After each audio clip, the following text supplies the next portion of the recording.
Number 1. Avoid any late penalties. Pay on time. I know it's simple, it seems simple, but for some reason, you guys don't pay your credit card on time, and that drastically diminishes your score. So number 1, pay it on time. Even pay it 2 to 3 days ahead. Number 2 is your credit card utilization. You want to keep your credit card from maxing out at all times.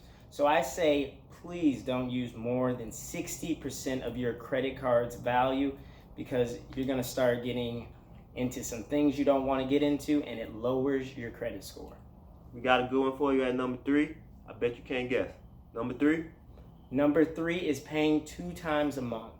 Now, a lot of people don't know about this, but this is a great fact. If you pay twice a month, the credit card company or the credit score, whoever keeps track, TransUnion or whatever, is going to take a look and see that you're paying often and you're paying on time as well, and that will drastically bring up your credit score.